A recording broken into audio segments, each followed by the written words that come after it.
Welcome to my podcast, which is all about changing your business and money reality. This is your master money coach, Dr. Gaurav Deka, and you are money. Hello, my friends. How have you been?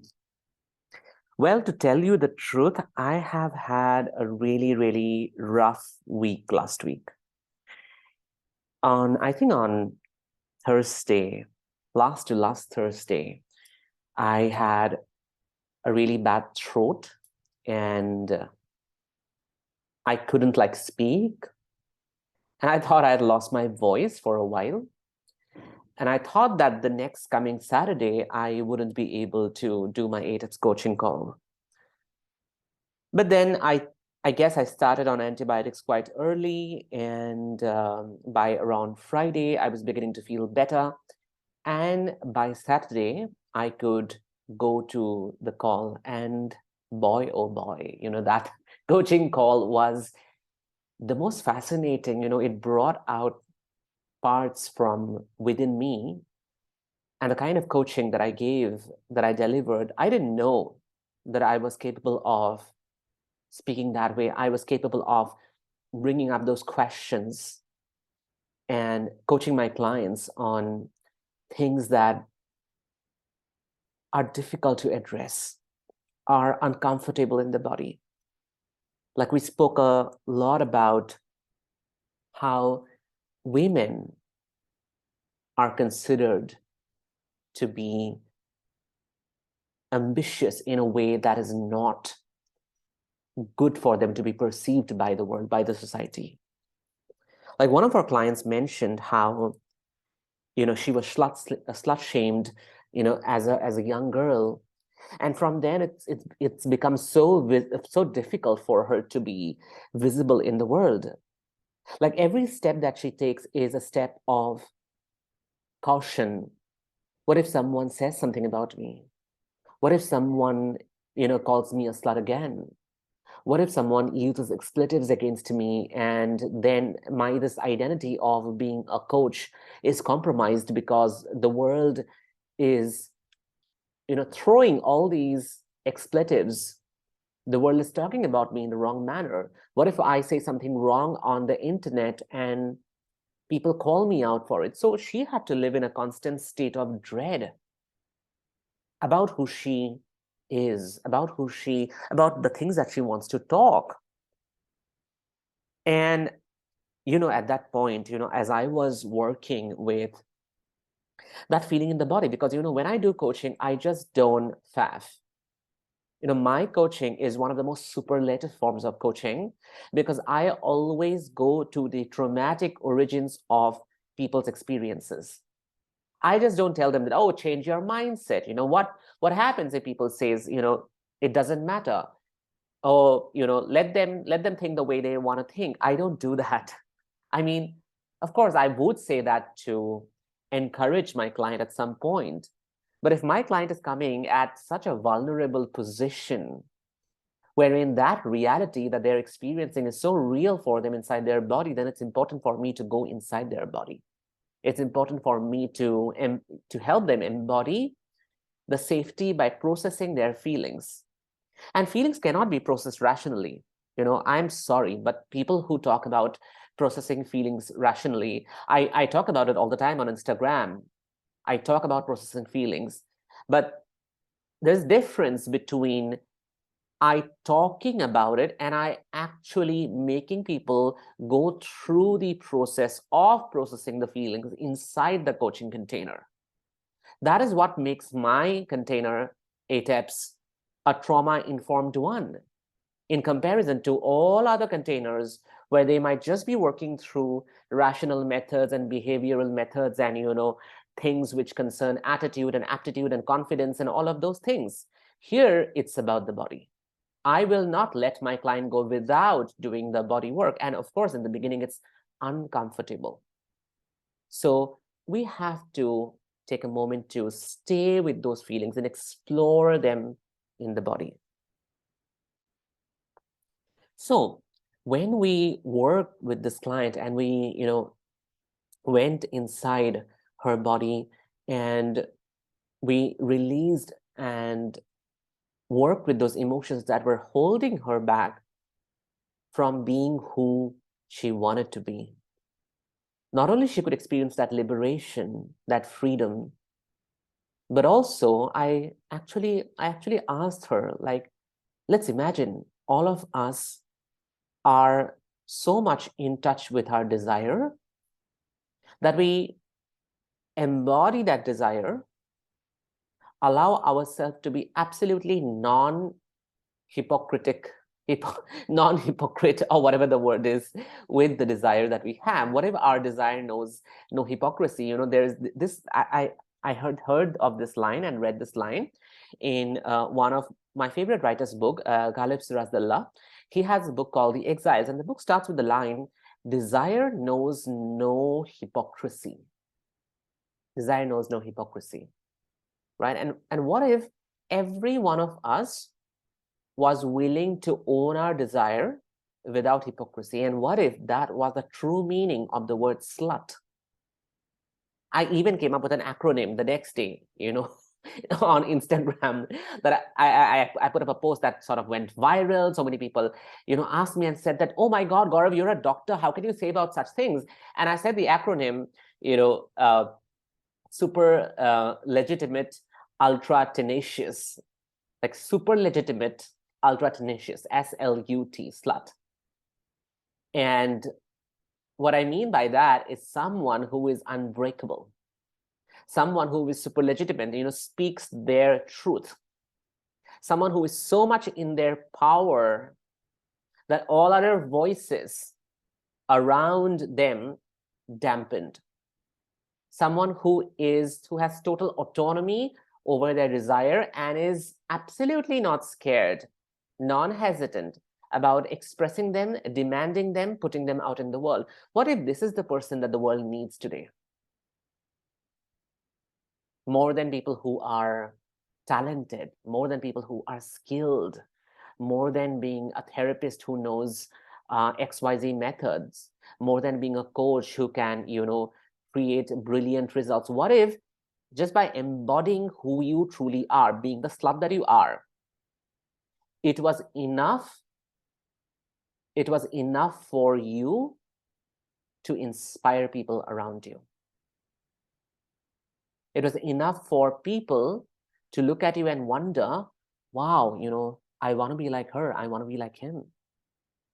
What if your embodiment of your absolute truth was the elixir, was the fodder that people needed for them to become their real, their raw, their honest, their naked self, right? And that's what I said, that let us all pledge to be the slut that we are, right? Let us all pledge to be in our power, to have our voice, to put our desire in oral, written, physical form, whichever form we want, right? Because our desire knows no hypocrisy. And what I wanted to like pull from that experience was, you know, in the beginning, I really didn't think that I was capable of that kind of coaching. Now that is like an error in my thinking process, because, you know, I tell people all the time that, you know, it's not your capabilities, it's your choices that make you who you are. That's a line by Rowling, by the way, J.K. Rowling, you know, when Dumbledore says to Harry Potter, you know, Harry, it's not your capability of defeating Voldemort, but it's your choice to be in your truth, to be in your power. That is why the sword of Gryffindor presents itself to you and you are able to defeat Voldemort.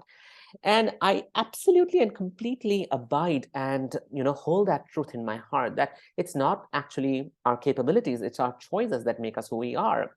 But then there are times when I do go back and think, oh, you know, I did this, you know, I didn't think I was capable of this. But then I do forget in that moment, you know, when I make those judgments about myself, I question again that, really, was it about my capability, or was it the fact that I was willing to be present in that situation? I was willing to look for a solution in that situation. I was willing to be 100% with my client and offer them what they needed. I was willing to be the person, to be the force, to be the strength that my client required in that moment. So maybe it has got nothing to do with my capabilities. Maybe it has got to do with my willingness and my choice to be with my client and to offer them everything that they need in that moment. And that is why every coaching call inside ATEPS is sheer and pure beauty. This is the reason why, after every call, you may go on my Instagram on Saturday evening or maybe Sunday morning and then look at all my stories, and you will always find stories where people have written about their last coaching call. People have talked about the transformation of every coaching call. I was thinking that in the beginning, when I would start doing the coaching calls, maybe people will talk about it because I'm offering a lot of transformation, offering a lot of value. And I would think that, oh, maybe, by the time we reach our 6th call, 7th call, all these hoo, ha, ha is going to like go down. Because that's the kind of idea I had about myself. You never trust yourself enough. So even I go through that. It's difficult for me to sort of trust myself with that 100% surety and certainty every single time. Okay. So I also think that by the time we reach the 6th call or maybe the 7th call, all the hoo-hoo-ha-ha and all this ecstasy around the coaching calls is going to like sort of die down. People might just put their head down and work silently, or people might not show up. All these doubts and insecurities I had about my program. I'm a human being and I have a human brain, so I also have difficult thoughts and thoughts that don't work for me. But then it doesn't. It truly doesn't, because every single Saturday when I come and I sit in meditation, I pray to my angels, I light up all my candles and I stay in that energy, and I tell myself that everything that this call needs out of me today, I'm willing to submit to it. I'm willing to be 100% present. I'm willing to give everything that the universe wants to operate and motivate and express itself through me in this call. I don't think that I am the one who is doing it. Even though I am very proud of myself, I really, really, really love myself and my brain. But at the same point of time, I also hold this belief strongly that I am a vessel and I am facilitating things for people that they need in that moment through my coaching calls. And because I'm in absolute submission to the process, an absolute service to all the people who have given me their precious time and made space for every Saturday to show up, I have the deepest honor for them. I have the deepest love for them. And so I'm the vessel in that moment, facilitating something so greater than I am, something greater than what my brain can conceive. And that's the reason why my capabilities do not matter in that moment, because a different kind of force is operating through me, is finding voice through me. And I wanted to talk about this experience of this young lady who went through slut shaming in her, adolescence. I wanted to talk about it simply because, traumatic experiences always remain with us. They don't die away. They don't go away forever. It's not like, you heal something and it disappears and it never comes back, and it doesn't change shape, it doesn't change form, and life is basically rosy and gold after that. No, it doesn't happen that way, my darling. It doesn't happen that way.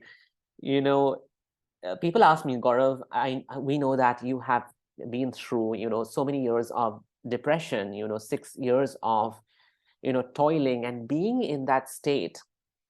And I know in my last episode, which is episode number 27, I talked a lot about my depression. I talked a lot about laying my soul bare, basically, and how I went through my experience of depression and what kind of state my body inhabited, and how slowly and slowly my body moved out of it, and slowly I was able to overcome my depression. Now, a lot of people ask me that, oh, does it mean that it never comes back? How are you able to be 100% positive all the time? And how are you able to like maintain your confidence? And do you not get low? Do you not feel upset? And I say, no, I mean, I do get upset. I do have severe forms of lowness. I go through terrible depression even now. And I go through moments where I'm just not able to reach my brain. I'm just not able to inhabit my prefrontal cortex for days and days and days, sometimes months. So I cannot, and I'm not able to live through my joy 100% all day, every day. It's not possible. And that doesn't happen. I mean, I don't know anyone, any of my friends, people who are also coaches and healers. And every one of them has gone through a similar journey of sorts, wherein they have suffered through something, an emotional experience, a trauma. And it's not that it just goes away fully. It's not that it disappears and never ever appears and it doesn't show up. That doesn't happen. Instead, from my journey with depression, and after following up with several other people that I know, so many of my friends and colleagues, I know that all of these deep-rooted experiences in our adolescence, in our childhood, there are two learnings that I have from them. After processing them, after healing from them, I have two important realizations, lessons, I would say. One is depression or trauma or anxiety or this feeling of despair, I would say. All of these things, they change form. They come in a different form. They may not come in the form of that dark, empty hole that we have found ourselves and we cannot come out of it. It feels like a mixture of grief and emptiness and absolute total despair. There is no road forward, no light ahead. It may not feel like that, but it may come in different forms. Like for me, it comes in the form of winter. And I'm going to talk a little more about it, winter. However, before I move into the fact that it comes in different forms, the second thing that I wanted to touch upon is that in whatever form it appears, in whatever shape it appears and comes back, in whatever periodicity it appears, our capacity to identify them, to recognize them, and to work with them grows more and more with all the self and inner work we do. Okay, that is a second realization, second lesson. And I'm going to talk about that as well. But firstly, let me talk about how it changes form. So like for our student, for the person that I was talking about who was being slut-shamed, it appeared in the form of these critical voices in their head, right? That you are not good enough. People might just reject you, or people might just call you out on the internet for saying something. It affected her way of showing up in the world, and it also affected her career and the way she did business, right? It didn't allow herself to be 100% fully present in her business and 100% truthful to the people that she wanted to be, right? There was a moment where, I asked her that, okay, how is it affecting all the people that you are meeting? And then she said that there is a wall between me and them.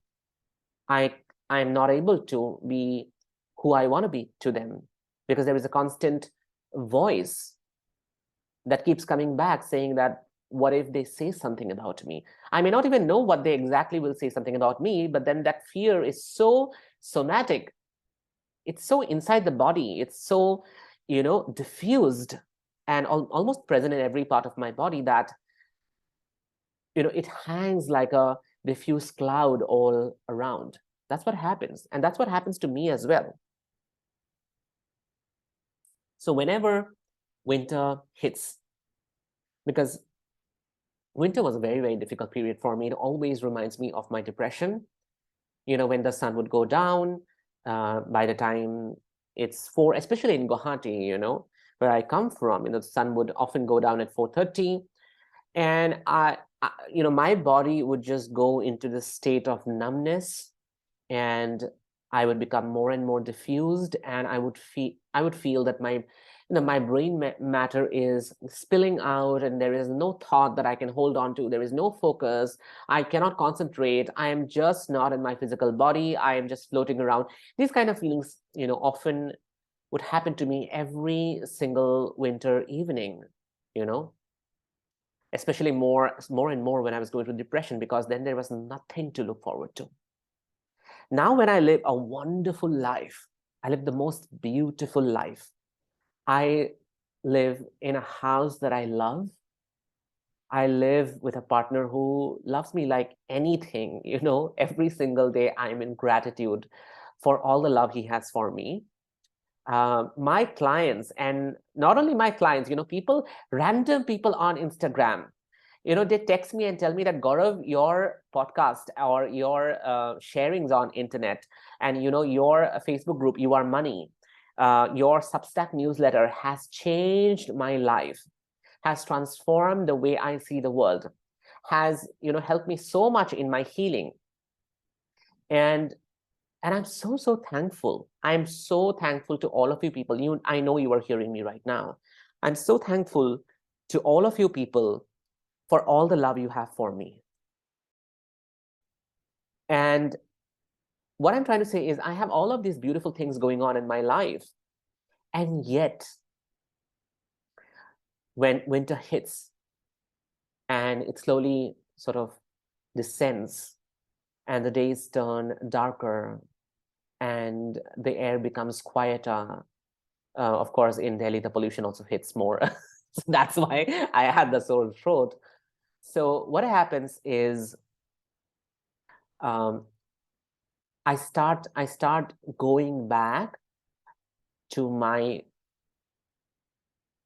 traumatic experiences from the past. My body automatically starts shrinking. My attention automatically dwindles. I begin to sleep more and more. And even though I want to wake up early and start working in the morning, with winter, it's very difficult for me to wake up. Even when I wake up with a sense of, oh, half the day is already gone. How do I manage my day? How do I manage my time? These self-critical voices start showing up even more and more during winter. And I lose touch and I lose focus with my work, even though I know that I am being 100% present in my coaching calls. Somehow I feel that I find it very difficult to align myself with my business and to pursue it and market it and sell it at the pace and at the rate with the energy that I would do in summers, right? And therefore, all those signs and symptoms from my years of depression change form, but they keep coming back. Like how in the evenings, I just don't feel like getting up from my bed. How, I tend to eat more because I feel that I need to fill up something inside my body, right? I'm constantly, of course, even now I'm constantly like sipping tea, right? So I'm constantly sipping tea, and at the same point of time, my schedule goes haywire because I can't like move from one job to the other, like finish writing an email, move on to working on that book that you're working, and then move on to preparing these sheets for your clients, and move on to taking a consultation call, and then move on to working on your website. I'm able to do that during the summers, but in winters, my hands and my legs do not somehow support me. I always feel pulled back. And these are the times when my body and my brain begins to lie to me. This is the time when I feel not only unaligned with everything that I have done so far in more than a decade, but this is the time when my brain and my body tries to invalidate all the work that I have done. Because my brain becomes so diffused during these times, especially in November and December, that I'm unable to access the thoughts that I want to think. I'm unable to access the positive feelings that I want to experience inside my body. Instead, my body becomes like an ocean of toxic residues from the past. My body becomes like a huge ball of all that residues of poison that I experienced many, many, many years back. And this is the time when I have to keep my faith the strongest. I have to really look for evidences that I have come this far. This is the time when I not only have to be the kindest to myself, but to also acknowledge that my body is a sovereign entity. It perhaps has a mind and brain of its own. I may want my body to function in a certain way, wake up at a certain hour and, do 1, 2, 3, 4, 5 tasks, and then do more sales and do more marketing and make more money. Of course, it can do all of that. I mean, we can still make more money by resting as well, which is what I keep talking about. But then this voice of performance, this voice of productivity, this voice of consistency, all these languages that we used, we want our body to function, in alignment with those voices that we want. But then in that process, we may also sometimes end up disrespecting our body. We may sometimes dishonor our body. We may feel that our body is under our control, that it has to perform, it has to do things exactly as we want it to be. But we don't realize that when we actually go ahead and ask these things out of our body, right? When we put so much of food inside it just because it feels empty, and almost ask it to work 24/7 because it has to digest all that food. When we, make our bodies work in a way that is not in alignment with the conditions and the climate and the weather, right? When we demand so much out of our body that the body is not aligned to, is not vibrating at, we end up dishonoring our body. We end up, I would say, colonizing our body, right? We have to think of our body as beings and this whole system that has a mind of its own, that has its own sovereign will, right? That is the reason the body has a certain cycle. That is the reason why body has involuntary movements. That is the reason why the heart beats the way it wants to beat, at the pace it wants to beat. That is why we have peristalsis movement, that after we swallow food, automatically the food is taken by the esophagus down to the stomach, because the peristaltic movement is automatic, right? This is why we feel our bladder being full and then we have to go and pee, right? Because the bladder has, of course, a mind of its own. It has a will of its own. When that will calls us through its voice, hey, it's, time to go to the bathroom, we can't prevent it. We have to go, right? So we also have to honor the voice that the body has for us. We have to honor the way, the language in which the body also communicates to us. And in the beginning, what used to happen is, whenever winter would come, I would really, really dread that, oh my God, now I have to abandon all my work and I have to hibernate and I have to take a blanket and I have to eat chips and just watch Netflix, because my body is incapable of doing anything in winter, and I would really go into the self-beating mode that in fact, I would tell my partner all the time that, listen, I really have to get all the work done in summer. And if I am looking to make $1 million, I have to ensure that I am getting it done before October, because once November hits and December comes, I know I am just going to sort of, go down the drain and I'll go through that spiral again. And he would say, well, do what is necessary, but let's also wait.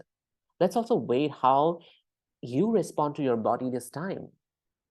Like, you are already assuming that your body is going to put you through all the turmoil and you will not have the power to respond to it, instead of reacting and already assuming that this is what is going to happen, right?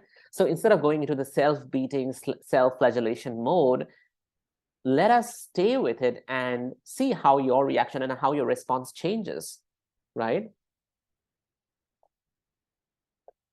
So this is where point number 2 comes. When I mentioned earlier in this episode, is our capacity to identify, recognize, and work with the depression or the anxiety or the trauma that comes and changes its form. Our capacity grows more and more with all the self and inner work we do, which is why I never ever stop doing the inner work. I never ever stop investing on programs and coaches and books and videos and podcasts which help me to not only expand the horizon of my nervous system, but also gives me all the tools and all the skills and all the motivation to keep working on myself, right? Because I am not looking to diminish or disappear my depression. I'm not looking to sort of hold it and bury it inside the earth and like put a cross on top of it and wish that it never ever comes back. It's not like a ghost or a spirit that once you diffuse into the air or into the spirit realm, it's never going to come back. That doesn't happen. It comes back in different forms. It comes back in the form of the triggering voice of our partner when they say something and it immediately reminds us of our mother, right?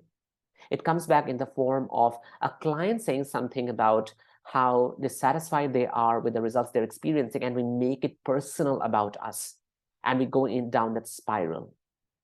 It comes in the form of not making sales in a certain month and making that not making sales experience mean something bad about us, that we cannot perform, we are not good enough, this is not for me, I'm not cut out for this, right? It may come back in the form of not being able to focus and concentrate and write that book, that workbook, that PDF, that email that you always wanted to write. So it may change different forms, and all of this can really shake our inner core, because the brain is immediately going to take you back to the conclusions and the survival postulates that you had. For example, I kept telling myself, oh, I cannot perform in winters. My body shuts down in winters. I just hate myself. Why do I have to go through this? I wish I was in a warm country where I didn't have to, or in a warm place where I didn't have to go through this. I will not be able to make money now in November, December. I will not be able to sell more. All these conclusions that I made about myself going through this cycle, and I would hate my body, and I would say, some people can work so much on winters, and they can, go out in the evening, all packed to the cafe, and type the fucking away on their computer for like 4 hours. Why am I so distracted in winters? Why am I always looking for comfort? Why am I like going to the kitchen and making tea all the time? Things like that. But then, as my partner said, that let's wait, what if your response to it changes? And when this year came, I went through the cycle once again, right? I am still going through the cycle because winter is just hitting. It's going to take its peak, and maybe it's going to stay till March or beyond. So I'm already experiencing the effects of winter, and my body is already going into this shrink mode. And the triggers are slowly showing up in my environment, and evenings are really difficult for me to sit down, do my writing, um, write my next workbook, think about the upcoming classes or upcoming master classes or my upcoming trips. I'm taking a trip to Dubai on 30th of November to host a class called The Big Money Secret, where I will be teaching the deliberate thought building process in Dubai live. So if you are listening to this podcast and if you are in Dubai, please don't forget to come for the class. You can always get in touch with me at Dr. Gaurav Deka on Instagram. So anyway, so I would think that these are things that I would not be able to do.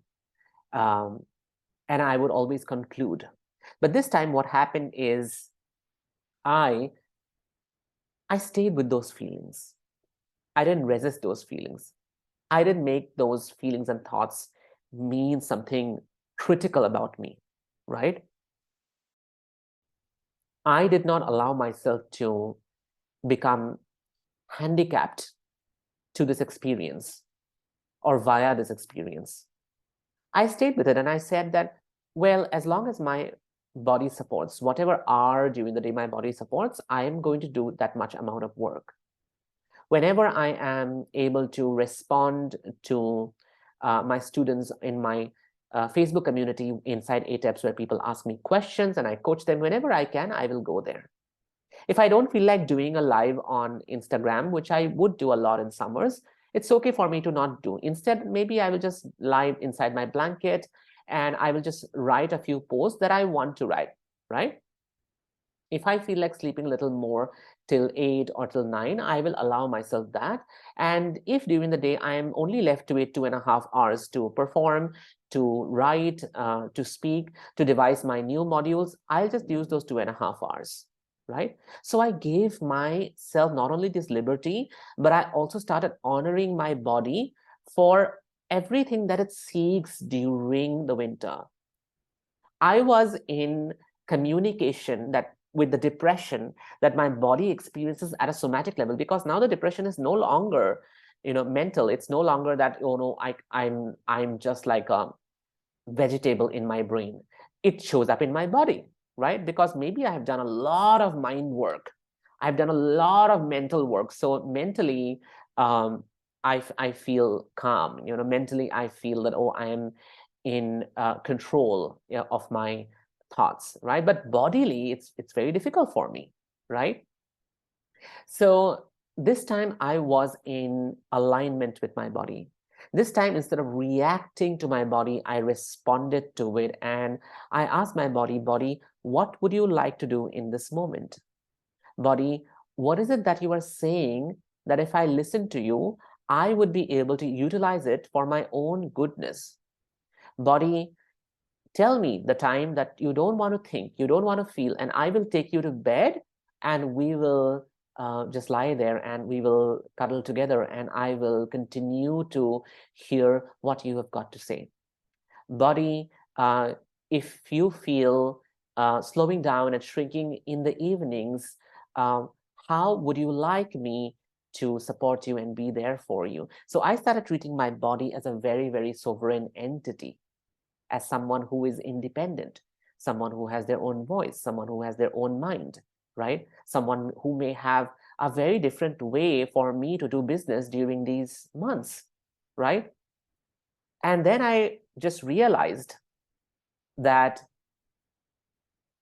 all the traumatic experiences that we go through in our childhood, that we go through in our adolescence, and the residues of that stay in the body, they don't die, they don't go away. They change form, they come back.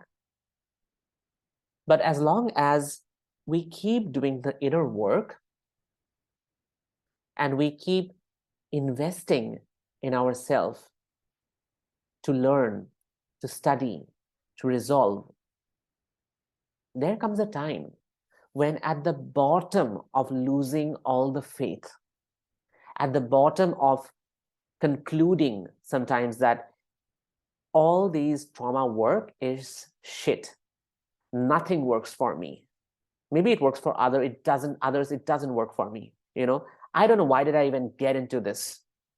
I wasted all the years of my life doing all this shit work that doesn't bring any results. It's very easy to slip into these conclusions, because we have slipped into these conclusions countless number of times in the past in various ways, right? In the throes of our depression, throes of my depression, I told myself that I do not deserve to live, that I am a waste, that I'm a burden to my parents. So what happens is, now those conclusions may change language, may change vocabulary, but brings the same kind of effect and feelings. So it's very easy for us to go into our limbic brain and make those conclusions, because those conclusions are what keeps us in the spiral. But then, the more we are willing to be in alignment with the body, to listen to the voice of our nervous system, to have a kind of communication, a gateway by which I can listen to my body and the body can listen to me. And all of this does not happen in a day, by the way. It happens with a lot of trauma work that we do, a lot of inner work that we invest in. The more we are able to do that, and we keep doing that, instead of criticizing ourselves, berating ourselves, beating ourselves up, the more what happens is the capacity in us grows. The more we see opportunities instead of seeing roadblocks. For me this year, as I allowed my body to settle into whatever state it wanted to settle into, I have got a completely different idea for my business, right?